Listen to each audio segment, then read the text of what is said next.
불과 몇 년 전까지만 해도 빅테크 CEO들은 수소 연료 전지를 엄청나게 조롱했었습니다. 배터리 기술이 하루가 다르게 발전하고 있는데 수소에 천문학적인 돈을 쏟아붓는 게 말이 됩니까? 이 에너지에 돈을 쓰는 건 나라의 운명을 도박에 거는 쓸데없는 고집입니다. 이 당시 미국의 물류 심장부에서는 이상한 일이 벌어지고 있었는데요. 독일 트럭은 충전 대기 때문에 멈춰 서 있었으며 일본 기업들은 이미 수소 시장을 포기해버린 것. 미국 대규모 투자자들은 수소 관련 주식을 모조리 던지는 상황까지 왔었죠. 그런데 그 순간 알프스를 넘어 항만과 물류센터를 밤새 질주하던 정체불명의 수많은 트럭들. 놀랍게도 그 트럭의 이름은 대한민국 현대차였습니다. 더 충격적인 사실은 현대차가 이 기술을 30년 전부터 준비하고 있었던 것. 모두가 미쳤다고 비웃었고 돈만 잡아먹는 실패한 기술이라고 손가락질했지만 결국 지금 전 세계 자동차 강국들이 오직 한국 하나를 막기 위해 손을 잡고 있는 상황까지 왔는데요. 어떻게 모두가 포기한 미래를 혼자 붙잡고 있었던 걸까요? 왜 세계가 지금 한국을 가장 두려워하는지 그 비밀을 지금 바로 낱낱이 공개하겠습니다. 이야기를 시작하기 앞서 사연 속의 제작에 힘이 되는 구독과 좋아요 부탁드립니다. 한국을 응원하신다면 대한민국 화이팅! 이라고 아래 댓글로 남겨주세요. 저는 미국 텍사스 휴스턴에서 물류와 에너지 산업을 분석해온 드와이트 잭슨입니다. 전 세계 항만을 돌아다니며 어떤 기업이 살아남고 어떤 기술이 결국 돈이 되는지를 숫자로 읽어왔죠. 감이나 직관이 아니라 데이터를, 분위기가 아니라 통계를 믿어온 것이 제 방식이었습니다. 그런 저를 처음으로 흔든 건 스위스 알프스의 새벽 4시였어요. 그날 이전까지만 해도 저는 한 가지 사실을 확신하고 있었습니다.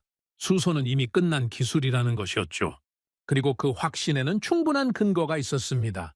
미국 에너지 업계가 수소의 등을 돌리기 시작한 것은 불과 몇 년 전부터였습니다. 처음에는 작은 균열이었어요. 투자자들이 조용히 발을 빼더니 수소 혁명을 외치던 스타트업들이 하나둘씩 파산을 선언하기 시작했습니다. 얼마 지나지 않아 캘리포니아에서는 수소 운송 트레일러 폭발 사고가 터졌습니다. 그 사고 하나로 공중에 떠있던 수소 시장의 신뢰가 한꺼번에 무너져 내렸어요. 충전소들은 조용히 문을 닫았고 보조금 정책은 조각났습니다. 월가에서는 수소 기업 주식을 던지듯 팔아치우는 분위기가 번졌어요. 한때 미래의 연료라고 불리던 것이 어느 순간 사기꾼들의 언어처럼 들리기 시작했습니다. 저는 고객사 임원들 앞에서 단호하게 말했습니다. 물류의 미래는 배터리 전기 트럭뿐입니다. 수소는 이미 시장에서 퇴장하고 있어요. 아무도 반박하지 않았습니다. 저도 더 이상 의심하지 않았어요. 적어도 그때까지는 말이죠. 그런데 이상한 일이 생겼습니다. 유럽에 있는 고객사 중 한 곳에서 데이터 파일이 하나 날아왔습니다. 처음에는 그냥 정기 보고서처럼 보였어요. 그런데 숫자를 훑어 내려가던 손가락이 멈췄습니다. 알프스 산맥 물류 구간에서 한국산 수소 트럭의 운행 효율이 디젤 트럭을 넘어서고 있다는 내용이었습니다. 연비 하나가 아니었어요. 운행 시간, 충전 횟수, 화물 적재량, 고지대 출력 유지율까지 전 항목에서 디젤보다 앞선다고 적혀 있었습니다. 더 이상한 건 그 수치가 단발성 사례가 아니라는 점이었어요. 수십 대의 트럭이 수개월째 같은 흐름을 유지하고 있었습니다. 저는 오류라고 생각했습니다. 측정 장비 문제이거나 데이터 입력 실수일 거라고 생각했어요.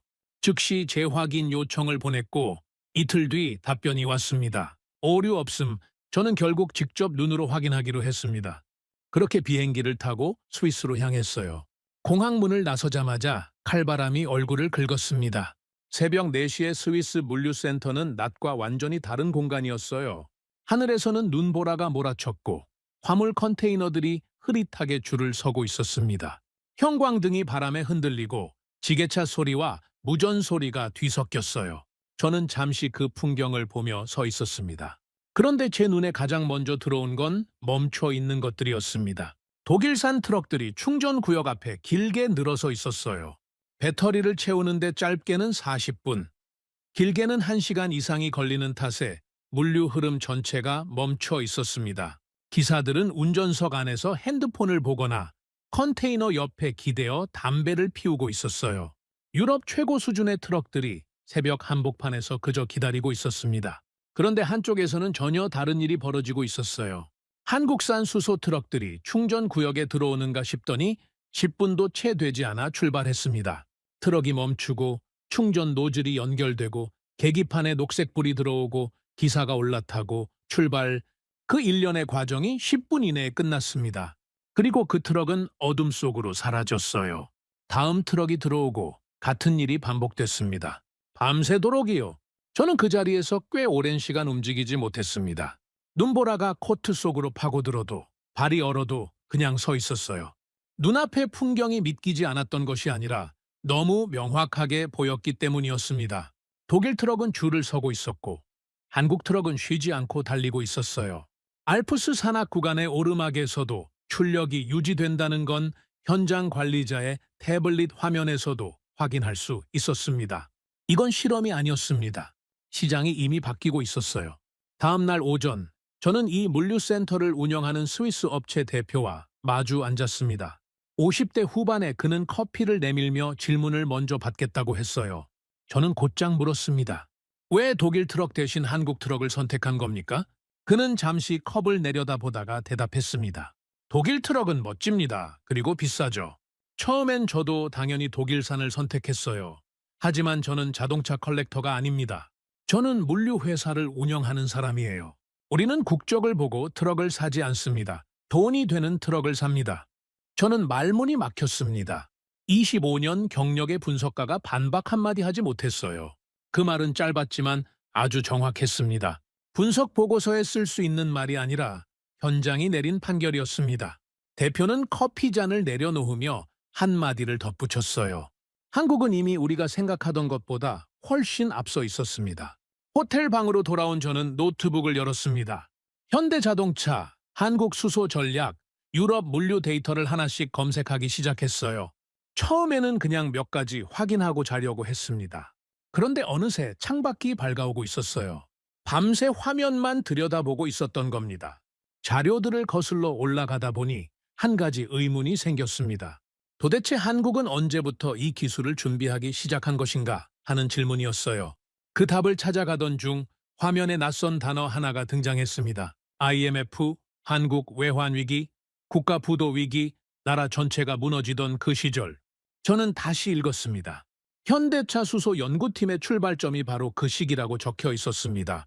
나라가 흔들리던 바로 그때 이 팀이 만들어졌다는 것이었어요. 저는 창밖의 스위스 새벽 하늘을 오래 바라보았습니다. 한국은 나라가 무너지던 그 순간에 이미 30년 뒤를 준비하고 있었다고? 그 독백이 새벽 공기 속으로 조용히 사라졌습니다. 그날 밤 저는 잠을 자지 못했습니다. 뒤척이다 다시 노트북을 열었고 동이틀 무렵까지 한국과 현대차에 관한 자료들을 뒤졌습니다. 처음에는 단순한 호기심이었어요. 한국이 수소 기술을 언제부터 어떻게 개발했는지 파악하면 보고서 한 단락 정도는 채울 수 있겠다 싶었습니다. 그런데 자료를 파고들수록 그 질문은 점점 무거워졌어요. 도대체 왜 한국이었을까요? 일본도 아니고 독일도 아니고 미국도 아니고 왜 하필 한국이었을까요? 그 답이 나오기까지는 그리 오래 걸리지 않았습니다. 자료들을 거슬러 올라가면 올라갈수록 하나의 단어가 반복적으로 등장했습니다. IMF, 외환위기, 한국 경제 붕괴, 국가 부도 직전. 저도 그 사건을 알고 있었습니다. 미국에 있는 저도 그 시절 뉴스를 기억하고 있었어요. 한국이 국제통화기금에 긴급 구제를 요청했던 사건이었습니다. 당시 언론들은 연일 한국 경제의 붕괴를 보도했고 시장에서는 한국 기업들이 헐값에 팔려나갔습니다. 거리마다 실직자들이 넘쳐났고 평생 모은 금을 나라에 바치려는 줄이 전국 각지에 늘어섰어요. 그 시절의 한국은 말 그대로 나라 전체가 무너지고 있었습니다. 그런데 바로 그 시절에 현대차 내부에서 수소 연구팀이 만들어졌다는 것이었어요. 저는 그 사실 앞에서 한동안 멈춰 있었습니다. 미국 기업 같았으면 절대 하지 않을 일이었습니다. 생존이 최우선인 시절에 가장 먼 미래를 바라보는 연구팀을 만든다는 것. 그것도 당장 돈이 될 기술도 아닌 수소 에너지를 주제로요. 그 결정을 내린 사람들이 무슨 생각을 했는지 저는 처음에는 이해할 수가 없었습니다. 그 이유를 알기 위해 저는 더 깊이 들어갔습니다. 당시 현대차 내부 분위기를 다룬 기록들을 찾아냈습니다. 증언들은 하나같이 비슷한 풍경을 그리고 있었어요. 외환 위기의 충격이 회사 전체를 짓눌렀습니다. 구조조정이 진행되면서 부서마다 인원이 잘려나갔고 회의실에서는 비용 절감 이야기만 오갔습니다. 생존 자체가 의제였던 시절이었어요. 당연히 임원들 사이에서도 회의적인 목소리가 쏟아졌습니다. 엔진 기술도 일본에 밀리는데 무슨 수소입니까? 지금 당장 회사가 버티는 게 먼저 아닙니까? 그 돈을 지금 어디 쓰겠다는 겁니까? 이 말들이 당시 회의실에서 가장 많이 들렸다고 합니다. 틀린 말이 아니었어요? 현실적으로 보면 수소팀은 가장 먼저 없애야 할 부서였습니다. 리턴이 언제 날지도 모르는 기술에 돈을 쏟아붓는 건 그 시절엔 사치를 넘어 무책임한 일처럼 보였을 겁니다. 그럼에도 팀은 해체되지 않았습니다. 그 이유를 설명하는 기록 한 줄이 눈에 들어왔어요. 수소팀 초기 책임자가 임원 회의에서 한 말이었다고 합니다. 우리가 지금 포기하면 한국은 영원히 남의 기술만 사다 쓰는 나라로 남습니다. 저는 그 문장을 몇 번이나 다시 읽었습니다. 짧은 문장이었지만 그 안에 담긴 무게가 느껴졌어요. 그것은 기술 전략에 관한 말이 아니었습니다. 나라의 미래에 대한 이야기였고 동시에 아주 쓴 현실 인식이었어요. 한국은 석유 한 방울 나지 않는 나라입니다. 에너지를 전적으로 수입에 의존하고 핵심 기술은 일본과 독일에서 사다 써야 했습니다. 그 현실을 바꾸지 않으면 아무리 열심히 조립해도 아무리 빨리 달려도 결국 남이 만든 판 위에서 뛰는 것에 그친다는 말이었습니다. 그 절박함이 수소팀을 지켜낸 것이었습니다. 하지만 팀이 살아남았다고 해서 길이 순탄해진 건 아니었습니다. 이후의 기록들은 오히려 더 무거웠습니다. 연료 전지는 극도로 까다로운 기술이었어요. 핵심 부품은 조금만 불순물이 섞여도 망가졌고 온도 변화에 민감하게 반응했습니다. 테스트 도중 화재가 나기도 했고 수억 원짜리 장비가 실험 한 번에 못 쓰게 되는 일도 있었어요. 실패가 반복될수록 연구원들 사이에서도 불안이 자라났습니다. 이거 진짜 되는 겁니까? 그 말이 연구소 복도에서 실제로 들렸다고 합니다. 모두가 지쳐 있었어요. 그런데도 아무도 자리를 뜨지 않았습니다. 저는 그 이유가 뭔지 오래 생각했습니다. 단순히 직업 때문이었을까요? 아니면 보상을 믿었기 때문이었을까요? 아마 그것만으로는 설명이 부족했을 겁니다.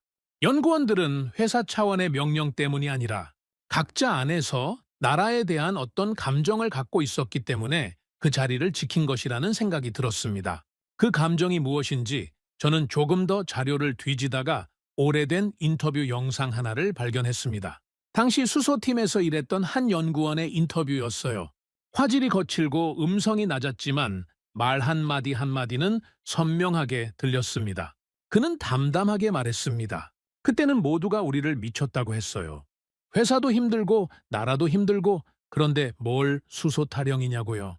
저도 솔직히 될 것 같다는 확신이 없었습니다. 그냥 지금 안 하면 나중에 없다는 생각이었어요.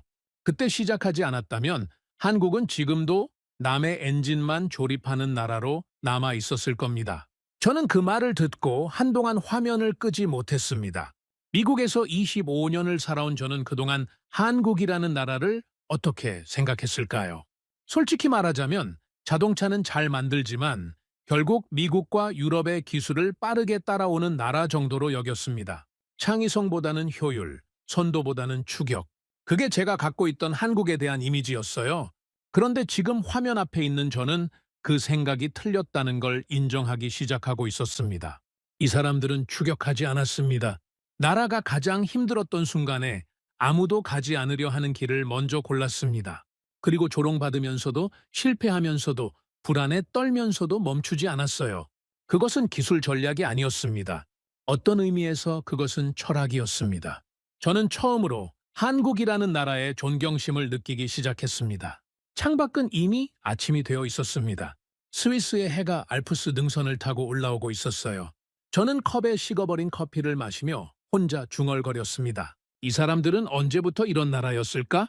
그리고 그 질문에 대한 답은 이후 며칠 동안 제가 직접 발로 뛰며 찾아다니게 됩니다.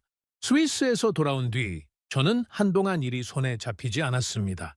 책상에 앉아 보고서를 쓰려 하면 어느새 한국 자료를 뒤지고 있었고 고객사 회의 중에도 머릿속 한편으로는 그날 새벽 스위스 물류센터 풍경이 맴돌았어요.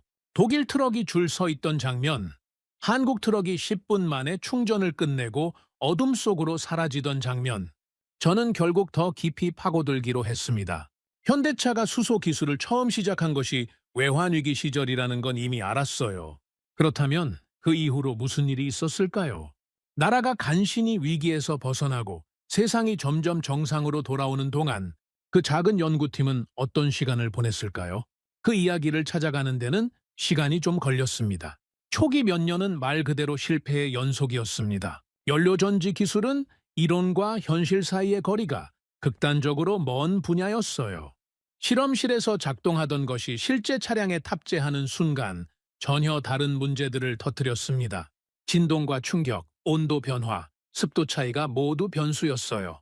핵심 부품인 연료전지 스택은 특히 까다로웠습니다.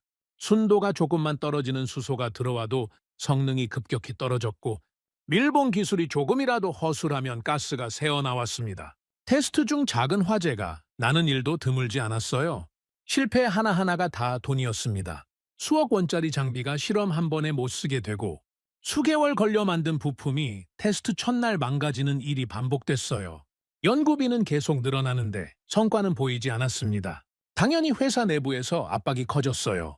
그 압박은 단순한 불만이 아니었습니다.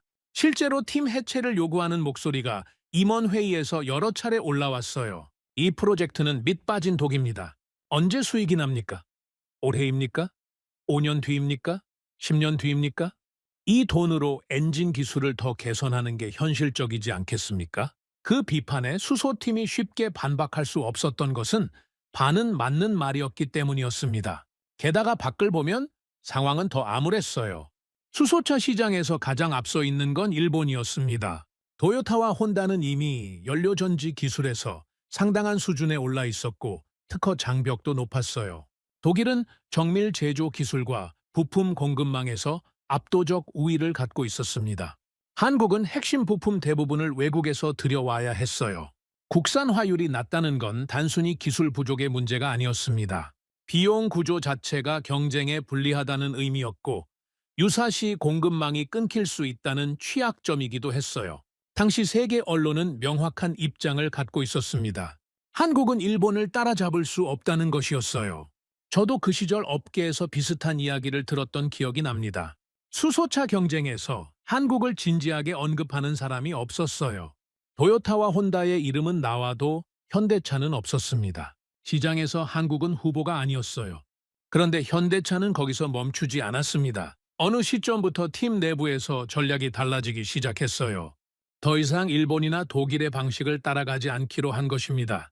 기본 원리는 같더라도 설계와 구현 방식을 완전히 새롭게 접근하기 시작했어요. 실패할 때마다 원인을 분석했고 그 데이터를 다음 설계에 반영했습니다. 실패를 낭비로 보지 않고 학습 자료로 삼은 것이었어요. 협력사들도 달라지기 시작했습니다. 대기업 하나의 문제가 아니라는 분위기가 산업 전반으로 번졌어요. 소규모 부품 업체들이 하나둘씩 수소 부품 국산화 개발에 참여하기 시작했습니다. 어떤 업체는 회사 자금 대부분을 이 프로젝트에 쏟아 넣었어요. 실패하면 회사 자체가 위태로울 수 있는 상황이었는데도 뛰어들었습니다. 이유는 단순했어요. 우리가 아니면 누가 하겠습니까? 그 문장은 현대차만의 것이 아니었습니다. 수백 개 중소기업들이 같은 마음으로 움직이고 있었어요. 그것은 단순한 산업협력이 아니었습니다. 어떤 면에서는 나라 전체가 함께 버텨내는 전쟁에 가까웠어요. 그리고 마침내 몇 년에 걸친 실패와 재시도 끝에 결정적인 순간이 찾아왔습니다. 세계 최초 양산형 수소차. 그 발표가 나왔을 때 저는 솔직히 말해서 제대로 주목하지 않았습니다. 당시 저는 배터리 전기차 시장을 분석하는 데 집중하고 있었어요. 하지만 이제 와서 그 시절 기록들을 되짚어 보니 그 발표가 얼마나 대단한 순간이었는지 새삼 실감이 됩니다. 일본이나 독일이 먼저가 아니었습니다. 기술 추격자로만 여겨지던 한국이 수소 승용차를 실제로 판매 가능한 형태로 세상에 먼저 내놓은 것이었어요. 테스트 차량이 아니었습니다. 공장에서 찍어낼 수 있는 진짜 양산형이었어요. 저는 그 사실을 확인하는 순간 잠시 화면에서 눈을 떼었습니다. 한국은 늘 늦게 출발한다고 했습니다. 남의 기술을 빠르게 흡수하는 나라라고 했어요. 그런데 이 분야에서 한국은 늦게 출발한 것이 아니었습니다. 아무도 가지 않으려 하는 길을 먼저 닫고 있었어요. 그 순간이 세상을 바꾸는 출발점이 되었을까요? 그렇지 않았습니다. 오히려 그 다음에 펼쳐진 현실이 더 잔인했어요. 세계 최초라는 타이틀을 달고도 수소 승용차는 시장에서 철저히 외면당했습니다. 이유는 명확했어요. 차량 가격이 너무 높았고 수소를 넣을 수 있는 충전소가 절대적으로 부족했습니다. 소비자들은 이미 배터리 전기차에 눈길을 돌리고 있었어요. 테슬라가 만들어낸 전기차의 이미지는 세련되고 미래적이었습니다. 반면 수소는 복잡하고 위험하고 불편하다는 인식이 퍼져 있었어요. 언론은 가차 없었습니다. 수십 년 동안 쏟아부은 돈이 결국 아무도 사지 않는 차를 만들어냈다고 비웃었어요. 투자자들은 현대차가 수십 년을 허비했다고 비판했습니다. 수소 기술 전체를 시대착오적인 것으로 몰아가는 분위기가 번졌어요. 배터리가 다 이깁니다. 수소는 끝났어요. 그 말이 업계에서 공식 결론처럼 돌아다녔습니다. 저는 그 자료들을 읽으면서 묘한 감정을 느꼈습니다. 성공했는데도 성공이 아닌 순간, 세계 최초를 달성했는데도 아무도 인정하지 않는 순간, 그 시간이 현대차 수소팀에게 어떻게 느껴졌을지 조금은 상상이 됐어요. 하지만 저는 이미 알고 있었습니다. 이 이야기가 거기서 끝나지 않았다는 것을요. 수소 승용차 시장에서 철저히 외면당한 현대차는 그 다음에 무언가 다른 선택을 했습니다. 그리고 그 선택이 수십 년 뒤 유럽 물류센터에서 제가 목격한 풍경을 만들어냈다는 것을 저는 그제야 이해하기 시작했습니다. 승용차 시장에서 외면당한 것, 그 이야기를 자료로 읽고 있는 저도 답답함이 느껴질 정도였는데 실제로 그 결과를 마주한 당사자들은 어땠을까요? 수소팀 내부 분위기를 전하는 기록들은 당시가 얼마나 무거운 시간이었는지를 생생하게 담고 있었습니다. 처음에는 침묵이었다고 합니다. 발표 직후 며칠 동안 연구소 내부에는 이상한 정적이 흘렀어요. 세계 최초라는 타이틀을 거머쥔 직후라고는 믿기 어려운 분위기였습니다. 기대했던 반응이 오지 않았기 때문이에요. 언론의 축하도 시장의 환호도 없었어요. 대신 수소 승용차는 현실과 맞지 않는 기술이라는 냉담한 평가만 돌아왔습니다. 그 침묵이 거치고 나자 이번엔 거친 목소리들이 터져 나왔어요. 회사 안팎에서 비판이 쏟아졌습니다. 임원들 중 일부는 이제는 정말 손을 떼야 한다고 주장했어요. 우리에게 남은 자원은 한정되어 있는데 아무도 사지 않는 기술에 계속 투자하는 건 무책임하다는 논리였습니다. 테슬라가 전기차 시장을 빠르게 먹어 들어가고 있었고 중국 배터리 기업들은 규모를 급속도로 키우고 있었어요. 그쪽으로 힘을 모아야 할 시간에 수소에 발목 잡혀 있을 여유가 없다는 말이었습니다. 지금이라도 배터리 쪽으로 방향을 틀어야 합니다. 20년 넘게 달려왔지만 시장이 답을 줬습니다. 배터리입니다. 그 말들이 회의실을 가득 채웠습니다. 실제로 몇몇 인력이 배터리 부서로 이동했어요. 회사 내부에서 수소팀이 실패한 조직이라는 시선이 퍼지기 시작했습니다. 복도에서도 식당에서도 그 분위기는 느껴졌을 거예요. 남은 연구원들에게는 20년이 넘도록 쏟아온 시간이 결국 이렇게 끝나는 건가 하는 두려움이 찾아왔습니다. 저는 그 기록들을 읽으면서 이 순간이 가장 중요한 갈림길이었다는 걸 느꼈습니다. 여기서 수소팀이 해체됐다면 그 이후의 이야기는 없었겠죠. 그런데 그 무렵 팀 내부에서 이상한 움직임이 시작됐습니다. 실패의 원인을 다시 분석하기 시작한 것이었어요. 팀은 수소 승용차가 왜 팔리지 않았는지를 처음부터 다시 해부했습니다. 기술이 부족해서였을까요? 마케팅이 문제였을까요? 충전 인프라 때문이었을까요? 물론 그 모든 이유가 조금씩은 해당됐어요. 하지만 가장 근본적인 원인은 따로 있었습니다. 수소라는 기술이 승용차라는 형태와 맞지 않았던 것이었어요. 승용차 운전자에게 가장 중요한 건 편의성과 가격입니다. 충전소를 찾아다니는 불편함을 감수할 이유가 없었고 비싼 차량 가격을 감당할 이유도 없었어요. 배터리 전기차는 집에서도 충전이 됩니다. 수소차는 그게 안 됐어요. 소비자 입장에서 수소는 단점만 많은 기술처럼 보였던 것입니다. 그런데 데이터를 분석하면서 팀은 전혀 다른 숫자들을 발견했습니다. 대형 트럭과 물류 차량의 운행 패턴이었어요. 화물 트럭은 하루에도 수백 킬로미터를 달립니다. 멈추지 않고 쉬지 않고 빠르게 달려야 해요. 그런데 배터리 전기 트럭은 충전 시간이 문제였습니다. 배터리가 클수록 충전에 걸리는 시간이 길어졌어요. 게다가 대형 트럭에 필요한 용량의 배터리를 실으면 차 자체가 무거워지기 때문에 화물을 실을 수 있는 공간이 줄어들었습니다. 수익성이 직격탄을 맞는 것이었어요. 반면 수소는 달랐습니다. 충전에 걸리는 시간이 10분 안팎이었어요. 에너지를 저장하는 탱크는 배터리보다 가볍고 작았습니다. 장거리 운행의 출력이 안정적으로 유지됐어요. 고지대, 혹한, 장거리, 반복 정차, 물류 현장에서 트럭이 만나는 모든 가혹한 조건이 오히려 수소에게 유리한 환경이었습니다. 팀은 그 순간 핵심을 짚어냈어요. 우리가 싸워야 할 전장은 여기가 아니었다. 승용차가 아니라 세상의 물류를 움직이는 대형 트럭이 진짜 전장이었다. 그 결론이 나왔을 때 팀 내부 분위기가 달라지기 시작했습니다. 하지만 그 결론을 회사 전체에 납득시키는 것은 또 다른 일이었어요. 수소팀이 살아남을 수 있는 마지막 기회와도 같은 임원 회의가 잡혔습니다. 한쪽에서는 이제 수소를 접어야 한다는 주장이 준비되어 있었어요. 데이터도 있었고 논리도 있었습니다. 시장은 배터리를 선택했다. 우리도 그 흐름에 올라타야 한다는 것이었어요. 수소팀 책임자가 마지막으로 발언할 차례가 됐습니다. 그는 자료를 펼치지 않았어요. 대신 회의실에 모인 임원들을 한 명씩 천천히 바라봤습니다. 승용차는 졌습니다. 인정합니다. 회의실이 조용해졌어요. 하지만 우리가 진 것은 승용차 시장입니다. 수소 기술이 진 것이 아닙니다. 그는 대형 트럭의 배터리 무게 데이터, 충전 시간에 따른 물류 손실 비용, 장거리 운행 수익성 비교 수치를 하나씩 제시했습니다. 숫자가 말하고 있었어요. 배터리는 승용차를 위한 기술이었습니다. 수소는 물류를 위한 기술이었어요. 세상에 식료품, 의약품, 공산품을 실어 나르는 대형 화물 차량. 그것이 수소가 싸워야 할 진짜 무대였습니다. 회의실은 조용했습니다. 아무도 쉽게 말을 꺼내지 못했어요. 그가 마지막으로 말했습니다. 우리는 전쟁터를 잘못 골랐던 겁니다. 지금부터 제대로 된 전장으로 가면 됩니다. 저는 그 장면을 묘사한 기록을 읽으며 오랫동안 가만히 앉아 있었습니다.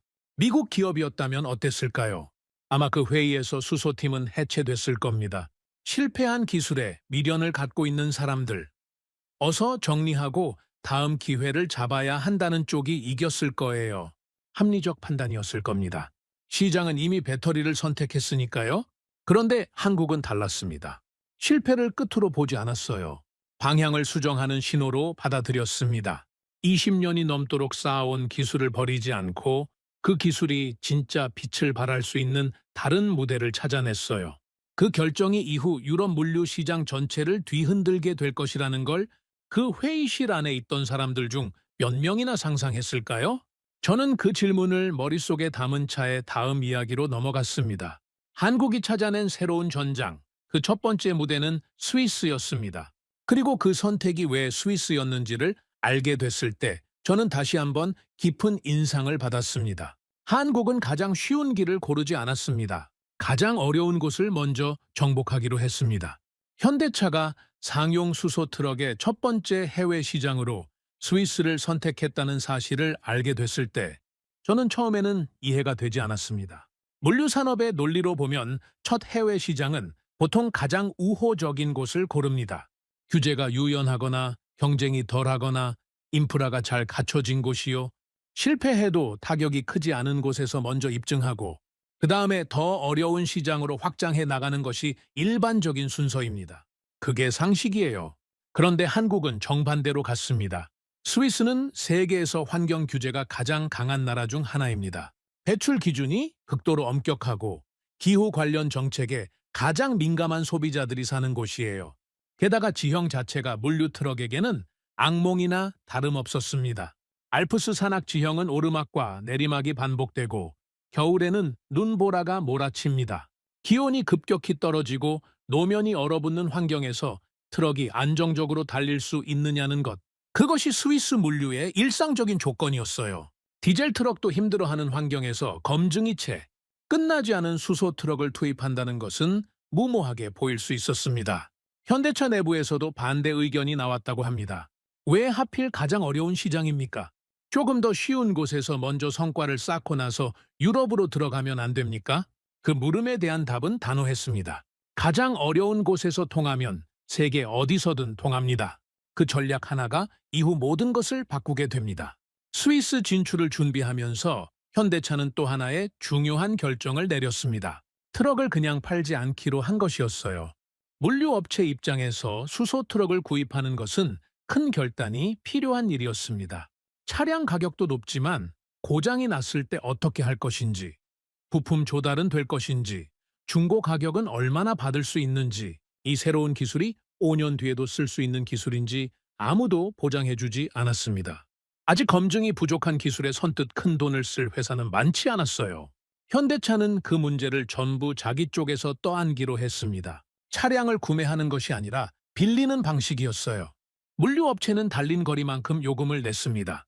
차량 가격에 대한 부담이 없었고 고장이 나도 현대차가 처리했어요. 정기 점검과 유지 보수도 포함이었고 수소 충전 비용까지 패키지로 묶었습니다. 물류업체가 신경 써야 할 것은 오직 하나였어요. 화물을 목적지까지 제때 운반하는 것. 그것뿐이었습니다. 스위스 물류업체 관계자들은 이 제안을 처음 받았을 때 한동안 말을 잇지 못했다고 합니다.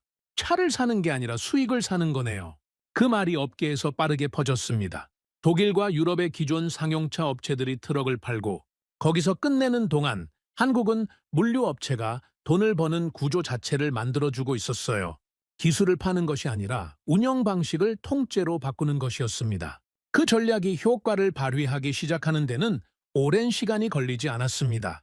알프스 산악 구간, 새벽 배송 루트, 도심 쓰레기 수거, 국경을 넘나드는 장거리 물류까지 한국산 수소 트럭들은 스위스의 다양한 현장에 투입됐고 결과는 하나하나 기록됐습니다. 충전 소요 시간, 주행 가능 거리, 출력 유지 여부, 혹한에서의 반응 속도, 고지대 연료 소비 패턴까지 모든 데이터가 쌓였어요. 특히 독일산 트럭들이 배터리 충전 대기로 물류 흐름이 끊기는 새벽 시간대에 한국 수소 트럭은 10분 충전으로 연속 운행을 이어갔습니다. 현장 관리자들이 그 차이를 숫자로 확인하기까지 그리 오랜 시간이 필요하지 않았어요. 실제로 운행한 물류 기사들의 반응도 예상과 달랐습니다. 처음에는 새 기술에 대한 경계심이 있었어요. 수소라는 단어 자체에 막연한 불안을 느끼는 기사들도 있었습니다. 하지만 몇 달이 지나자 분위기가 바뀌었어요. 기사들은 조용하고 진동이 적고 출력이 안정적인 수소 트럭 운전에 익숙해졌습니다. 일부는 디젤로 돌아가고 싶지 않다고도 했어요.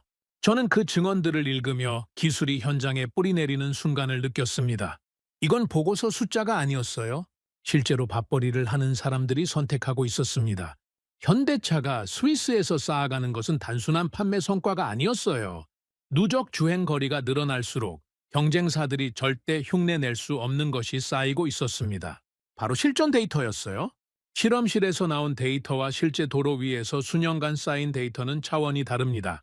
연료전지 스택이 극한의 온도 변화를 몇 번이나 버티는지, 압력 센서가 반복 충전 속에서 얼마나 오래 정밀도를 유지하는지, 영하 20도의 새벽에도 시동이 걸리는지, 이 모든 것은 실험실이 아닌 도로 위에서만 얻을 수 있는 정보였어요. 경쟁사들이 아직 시험 차량을 굴리고 있을 때 현대차는 이미 수백만 킬로미터의 실전 데이터를 갖고 있었습니다. 그 격차는 시간이 지날수록 벌어졌어요. 그리고 그 데이터들이 쌓이면서 현대차는 연료전지 내구성을 개선하고 충전 효율을 높이고 출력 유지 시스템을 다듬어 나갔습니다. 실패가 곧 개선이 되는 구조였어요. 누적 주행 거리가 2천만 킬로미터를 넘어서던 순간 저는 그 숫자 앞에서 잠시 멈췄습니다.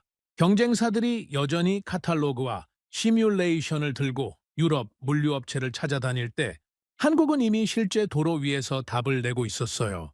실험이 끝나고 검증이 끝난 기술이 아니라 아직 험하고 불안전하더라도 현장으로 먼저 뛰어드는 것, 그게 한국의 방식이었습니다. 저는 그 순간 한 가지 생각이 들었습니다. 독일은 완벽한 기술을 보여주려 했어요. 일본은 원천 기술의 우월함을 내세웠습니다. 그런데 한국은 그 어느 것도 주장하지 않았어요. 그냥 현장으로 들어갔고 현장에서 증명했습니다. 저는 스위스 물류센터에서 밤새 움직이던 그 트럭들을 다시 떠올렸습니다. 그 트럭들이 단순히 화물을 운반하고 있었던 게 아니었어요. 그 트럭들 한 대 한 대가 달릴 때마다 한국은 세상에 증거를 하나씩 쌓아가고 있었습니다. 그리고 그 증거들이 쌓이는 동안 세상은 조용히 달라지고 있었어요. 스위스에서 현대차의 수소 트럭이 조금씩 존재감을 드러내기 시작하던 무렵, 대서양 건너 미국에서는 완전히 반대 방향의 바람이 불고 있었습니다. 저는 그 시기를 기억합니다. 생생하게요. 수소 산업 전체가 흔들리기 시작한 것은 갑자기가 아니었어요. 조금씩, 그러나 멈추지 않고 균열이 번졌습니다. 수소 혁명을 외치던 스타트업 몇 곳이 실제로는 기술이 없었다는 사실이 드러났습니다. 투자자들을 끌어모으기 위해 허위 홍보를 반복했고 실제 주행 데이터를 조작했습니다. 그 사건이 터지면서 미국 수소 시장 전체가 불신의 눈으로 바라봐지기 시작했어요. 설상가상으로 캘리포니아에서 수소 운송 트레일러 폭발 사고가 발생했습니다. 인명피해는 크지 않았지만 언론이 그 장면을 반복적으로 내보내면서 수소는 위험하다는 인식이 빠르게 퍼졌어요. 몇 달 사이에 수소 충전소 상당수가 문을 닫았고 정부의 보조금 정책도 흔들렸습니다. 투자자들은 수소 관련 종목을 빠르게 정리하기 시작했어요. 저도 그 시기에 수소 관련 보고서 작업을 거의 접었습니다. 고객사들이 더 이상 수소 기술 전망에 관심을 보이지 않았어요. 회의실에서 수소 이야기를 꺼내면 냉소적인 반응이 돌아왔습니다. 배터리 전기 트럭, 테슬라 세미, 중국 전기 상용차. 그쪽이 대화의 중심이었어요. 저도 그 흐름이 자연스럽다고 생각했습니다. 그런데 그 분위기는 미국에서 멈추지 않았습니다. 유럽으로도 번졌어요. 한국 수소 트럭이 스위스에서 성과를 내기 시작하자 기존 강자들이 움직이기 시작했습니다. 처음에는 조용하고 개별적인 움직임이었지만 시간이 지나면서 방향이 하나로 모이고 있다는 게 보였어요. 독일 상용차 업체들은 기존 디젤 엔진 기술 기반의 수소를 접목한 신형 트럭을 서둘러 내놓기 시작했습니다. 일본은 연료전지, 원천 기술과 특허를 앞세워 본격적인 유럽 시장 공략에 나섰어요. 미국 에너지 기업들은 막대한 자본을 쏟아부으며 유럽 내 수소 충전 인프라 선점에 뛰어들었습니다. 그 세 흐름이 동시에 일어나고 있었어요. 저는 자료를 정리하면서 이 구도가 단순한 시장 경쟁이 아니라는 걸 느꼈습니다. 독일, 일본, 미국이 각자 다른 강점을 들고 동시에 움직이고 있었어요. 기술, 특허, 자본, 인프라. 각자가 가장 강한 무기를 들고 같은 방향을 겨누고 있었습니다. 그 방향의 끝에는 한국이 있었어요. 당시 세계 언론은 이 구도를 어렵지 않게 읽었습니다. 한국이 잠깐 앞서 있을 뿐이다. 결국 전통 강자들이 판을 가져갈 것이다. 그 말은 틀린 것처럼 들리지 않았어요. 자본의 규모만 봐도 비교가 되지 않았습니다. 기술 역사의 깊이도 달랐어요. 유럽과 일본의 상용차 브랜드들은 수십 년에 걸쳐 쌓아온 신뢰와 관계망을 갖고 있었습니다. 시장에서 한 번도 판을 주도해 본 적 없는 한국산 트럭이 그것을 단기간에 뛰어넘기는 어려울 거라는 전망이 나왔어요. 그리고 그 압박은 현대차 내부에도 영향을 미쳤습니다. 글로벌 공급망이 불안정해지면서 연료전지 핵심 소재 가격이 올랐어요. 원자재 조달이 어려워지는 구간이 생겼고 수소 충전 인프라 확대 속도도 예상보다 느려졌습니다. 거기에 경쟁사들의 공세까지 겹치면서 내부에서 다시 흔들리는 분위기가 생기기 시작했어요. 지금이라도 투자 규모를 조정해야 하는 것 아닙니까? 독일과 일본이 본격적으로 들어오면 우리가 버틸 수 있겠습니까? 그 목소리들이 다시 회의실에 등장했습니다. 저는 그 기록들을 읽으면서 이 순간이 한국 수소 산업 전체에서 두 번째 가장 위험한 갈림길이었다는 걸 느꼈어요. 첫 번째가 승용차 실패 직후였다면 이 순간은 외부의 압박과 내부의 흔들림이 동시에 찾아온 이중의 위기였습니다. 그런데 한국은 여기서 또 다른 선택을 했습니다. 현대차는 투자를 줄이지 않았어요. 오히려 늘렸습니다. 더 강력한 수소 저장 탱크, 더 긴 주행 가능 거리, 더 빠른 충전 시스템 개발에 자원을 집중했어요. 기존 트럭 라인업을 개선하면서 동시에 다음 세대 모델 개발도 멈추지 않았습니다. 한국 정부도 움직였습니다. 수소 차량 보급 확대, 충전 거점 추가 구축, 수소 공급 가격 안정을 위한 정책들이 잇따라 나왔어요. 단순히 현대차를 돕는 차원이 아니었습니다. 국가 에너지 전략 차원에서 수소 산업을 키우겠다는 방향이 명확해졌어요. 유럽도 뜻밖의 방향으로 움직였습니다. 오히려 경쟁이 거세질수록 유럽연합 차원에서 수소 인프라에 대한 의지가 강해졌어요. 주요 도로망마다 일정 간격으로 수소 충전 거점을 설치하는 것을 의무화하는 정책 방향이 나왔습니다. 이 흐름 속에서 유럽 물류 시장은 수소의 더 우호적인 환경으로 빠르게 바뀌기 시작했어요. 그 역설이 눈에 들어왔습니다. 반한국 연합군이 형성될수록 오히려 유럽의 수소 시장이 더 빠르게 열리고 있었습니다. 경쟁이 치열해질수록 시장 자체가 커졌어요. 그리고 그 시장에서 가장 긴 실전 경험과 데이터를 가진 쪽은 한국이었습니다. 저는 그 흐름 전체를 보면서 조사를 시작하기 전에 머릿속에 갖고 있던 질문 하나를 다시 떠올렸습니다. 왜 한국인가? 이제 그 질문에 대한 답이 조금씩 분명해지고 있었어요. 다른 나라들은 위기 앞에서 물러섰습니다. 미국은 시장이 흔들리자 투자를 거뒀어요. 유럽 기업들은 경쟁이 격화되자 연합을 만들어 방어막을 쳤습니다. 하지만 한국은 매번 위기가 찾아올 때마다 더 깊이 들어가는 쪽을 선택해왔어요. 저는 조사 자료들을 넘기며 그 패턴이 수소만의 이야기가 아니라는 걸 알게 됐습니다. 반도체, 조선, 배터리, 자동차, 한국이 세계 수준에 오른 산업들을 되짚어보면 공통점이 있었어요. 모두 위기의 한복판에서 가장 공격적인 선택을 했던 산업들이었습니다. 남들이 주저할 때 먼저 들어갔고 남들이 물러날 때 더 깊이 투자했어요. 그리고 결국 그 집요함이 기술을 만들어냈고 그 기술이 시장을 바꿨습니다. 한국이 무서운 이유는 기술이 뛰어나서가 아니었습니다. 위기가 와도 경쟁자들이 몰려와도 내부가 흔들려도 포기하지 않는다는 것. 그것이 한국의 진짜 강점이었어요. 저는 그 생각을 노트에 써놓고 한동안 들여다봤습니다.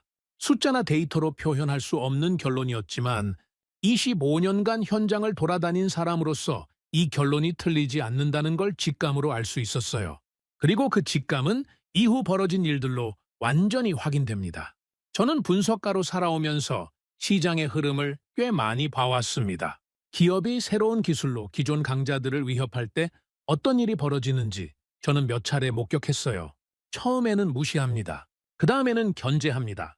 그리고 마지막에는 연합해서 막으려 합니다. 한국 수소 트럭은 정확히 그 세 번째 단계에 진입하고 있었습니다. 경쟁사들이 개별적으로 방역을 준비하는 수준을 넘어서 사실상 방향이 하나로 모이고 있다는 게 보이기 시작했어요. 독일 상용차 업체들은 빠르게 수소 트럭 라인업을 내놓으며 유럽 물류 업체들을 상대로 대규모 홍보 공세를 폈습니다. 수십 년의 브랜드 신뢰를 내세우며 한국산 트럭은 아직 검증이 부족하다는 말을 흘렸어요. 일본은 수소 연료 전지 분야의 원천 특허를 앞세워 기술의 정통성은 자신들에게 있다는 여론을 만들어 나갔습니다. 미국 에너지 기업들은 막대한 자본으로 유럽 수소 충전 인프라 사업에 뛰어들었어요. 충전 인프라를 먼저 깔아두면 트럭 시장도 자연히 따라온다는 계산이었습니다. 세 나라가 서로 다른 무기를 들고 같은 목표를 향해 움직이는 형국이었어요. 그 압박은 단순히 시장에서 끝나지 않았습니다. 유럽 내 일부 물류업체들이 흔들리기 시작했어요. 독일 브랜드와 수십 년 관계를 맺어온 업체들, 일본 부품사와 공급망이 얽혀있는 업체들이 다시 선택을 재고하기 시작했습니다. 아직 한국 트럭이 뛰어나다는 건 알겠지만 독일이나 일본이 본격적으로 들어온다면 어느 쪽과 장기 계약을 맺는 게 안전한지 헷갈린다는 반응이 나왔어요. 유럽 물류시장 전체에 불확실성이 번지는 분위기였습니다. 현대차 내부에도 그 분위기가 전해졌어요. 차량 생산 속도가 수요를 온전히 따라가지 못하는 구간이 생겼습니다.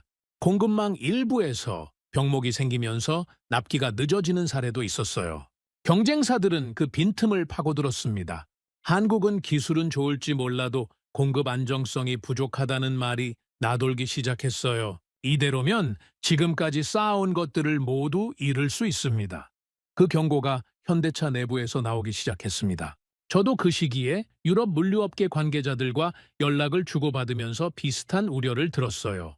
한국 수소 트럭의 성능은 인정하지만 앞으로도 이 수준을 유지할 수 있느냐는 물음이었습니다. 기술이 좋아도 공급이 불안정하면 신뢰가 깨지고 신뢰가 깨지면 계약이 끊깁니다. 그게 물류산업의 냉정한 논리예요.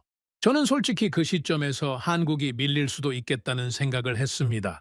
상대가 너무 많았어요. 독일의 브랜드, 일본의 기술 역사, 미국의 자본. 그 세 가지를 동시에 상대한다는 건 어떤 기업에게도 벅찬 일이었습니다.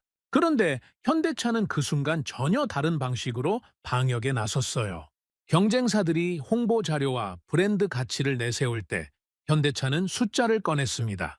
2천만 킬로미터가 넘는 실전 누적 주행 데이터였어요. 알프스 산악 구간의 오르막 내리막에서 축적된 출력 안정성, 데이터 영하 25도의 혹한에서도 정상 작동한 연료 전지 스택 기록, 수만 번의 반복 충전을 거치고도 유지된 탱크 내구성 수치, 장거리 운행 후 부품 교체 주기 분석까지 그 어떤 경쟁사도 갖고 있지 않은 것들이었어요. 독일 트럭은 실험실 데이터를 보여줬습니다. 일본 트럭은 기술 논문을 제시했어요. 한국 트럭은 실제 도로 위 기록을 들고 왔습니다. 유럽 물류업체 의사결정자들이 그 차이를 모를 리 없었어요. 물류 산업에서 신뢰는 브랜드가 아니라 실적이 만듭니다. 얼마나 오래, 얼마나 안정적으로, 얼마나 경제적으로 달릴 수 있느냐. 그게 전부예요. 그 기준에서 2천만 킬로미터의 실전 기록은 어떤 광고보다 강했습니다. 스위스와 독일, 프랑스의 물류업체들이 현대차와 추가 계약을 체결하기 시작했어요. 업체들이 선택한 이유는 단순했습니다. 실제로 달려봤더니 수익이 났기 때문이었어요. 독일 트럭이 충전대기로 멈춰 있는 시간 동안 한국 트럭은 계속 달렸습니다. 그 시간이 곧 돈이었어요. 배달이 한 번 더 이루어지고 루트가 하나 더 소화됩니다. 쌓이면 큰 차이가 됩니다. 한 업체 관계자가 이런 말을 했다고 합니다. 독일은 과거를 팔고 있었고 한국은 우리가 내일 벌 돈을 팔고 있었습니다. 저는 그 말을 읽는 순간 더 이상 반론을 생각하지 않았어요. 그게 전부였습니다. 시장이 그렇게 결론을 냈습니다. 저는 지금까지 수많은 기술 경쟁의 결과를 분석해 왔습니다. 그런데 이렇게 명확한 결론을 본 건 많지 않았어요. 보통은 시장이 천천히 여러 플레이어에게 나뉘어 자리를 배분하는 방식으로 결론이 납니다. 그런데 이 경쟁에서 유럽 시장은 아주 분명한 선택을 하고 있었어요. 독일과 일본이 원천 기술과 역사를 앞설 때 한국은 오직 현장에서 쌓아온 증거를 들고 나왔습니다.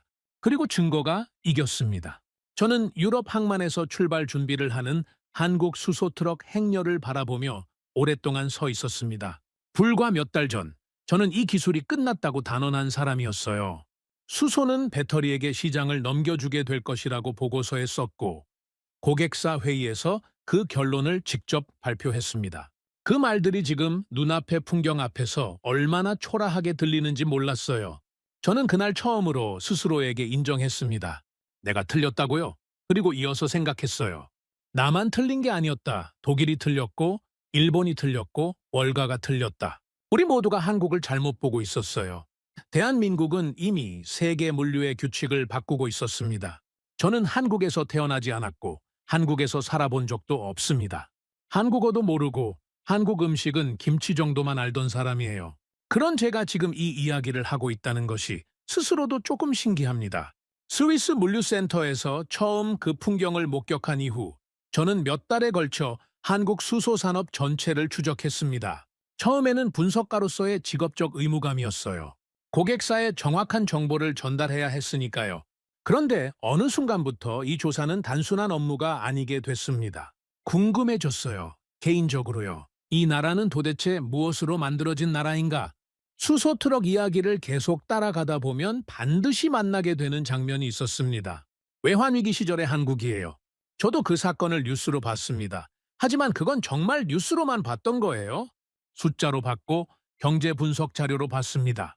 한국 사람들이 실제로 어떤 시간을 살았는지는 생각하지 못했어요. 자료를 뒤지면서 그 시절 사진들을 처음으로 오래 들여다봤습니다. 금을 모아 나라에 내놓으려는 줄이 전국 각지에 늘어선 사진이었어요. 아버지의 결혼 반지, 어머니의 금목걸이, 아이들의 돌반지까지 들고 나온 사람들이 새벽부터 줄을 섰습니다. 그 사람들이 모은 금이 250톤이 넘었다고 합니다. 나라를 지키겠다는 마음으로 개인이 가진 가장 소중한 것을 내놓은 거예요. 저는 그 장면을 한동안 바라봤습니다. 미국에서 비슷한 일이 일어날 수 있을까요? 솔직히 저는 모르겠습니다. 있을 수도 있고 없을 수도 있어요. 하지만 그것이 실제로 일어났다는 것, 그리고 그 시절을 버텨낸 사람들이 지금의 한국을 만든 세대라는 것은 분명한 사실이었습니다. 그리고 바로 그 시절에 현대차 수소팀이 만들어졌어요. 저는 그 연결이 우연이 아니라는 걸 조금씩 이해하기 시작했습니다. 수소트럭이 단순한 자동차 이야기가 아니라는 사실은 자료를 깊이 들여다볼수록 더 명확해졌습니다. 한국은 에너지를 자급할 수 없는 나라입니다. 석유는 한 방울도 나지 않고 천연가스도 전적으로 수입에 의존해요. 국제 유가가 오르거나 중동 정세가 흔들리면 국내 물가 전체가 따라 움직입니다. 에너지를 남에게 의존한다는 건 경제의 가장 중요한 신경줄 하나를 다른 나라 손에 쥐어주는 것과 같아요. 그런데 수소는 다릅니다. 재생에너지에서 만들어낼 수 있고 물에서 분리해낼 수 있습니다. 기술만 있으면 다른 나라에 의존하지 않아도 되는 에너지예요. 수소 물류가 자리를 잡고 수소 충전 인프라가 전국에 깔리고 수소 생산 기술이 발전하면 한국은 에너지 구조 자체를 바꿀 수 있습니다. 수십 년 동안 당연하게 여겨온 에너지 취약성에서 벗어날 수 있는 거예요. 정부가 목표로 세운 숫자들을 확인했을 때 저는 이 방향이 단순한 산업 정책이 아니라는 걸 알 수 있었습니다. 수소 차량 보급 수백만 대, 충전 거점 수천 곳, 수소 가격 안정화. 그 목표들은 현대차 하나의 성장 계획이 아니었어요. 나라 전체의 에너지 구조를 다시 설계하겠다는 선언이었습니다. 한국은 자동차를 수출하고 있는 게 아니었어요. 에너지 독립으로 향하는 길을 닫고 있었던 겁니다. 그 사실을 이해하는 순간 더 많은 것들이 연결됐습니다. 수소 산업이 커질수록 현대차만 성장하는 것이 아니었어요. 연료전지를 만드는 회사, 수소 저장 탱크를 만드는 회사, 밸브와 압력 센서와 냉각 장치를 만드는 수백 개의 중소기업들이 함께 커졌습니다. 현대차 트럭 한 대에는 한국의 수십 개 기업이 만든 부품이 들어가 있어요. 트럭이 한 대 팔릴 때마다 그 생태계 전체가 움직입니다. 한국 정부의 분석에 따르면 수소 산업이 성숙 단계에 이르면 수십만 개의 일자리와 수십조 원 규모의 경제 효과가 기대된다고 했습니다. 저는 그 숫자보다 그 구조 자체가 더 인상적이었어요. 대기업 하나가 성장하는 게 아니라 나라 전체가 하나의 팀처럼 움직이는 구조였습니다. 각자 다른 역할을 맡고 각자 다른 위치에서 달리고 있었지만 방향은 하나였어요. 그리고 그 방향의 끝에는 에너지 자립이라는 목표가 있었습니다. 저는 그동안 한국을 빠른 추격자로 봐왔습니다. 선진국이 만들어 놓은 기술을 빠르게 흡수하고 생산 효율을 높여 가격 경쟁력을 확보하는 나라. 그게 제가 가지고 있던 이미지였어요.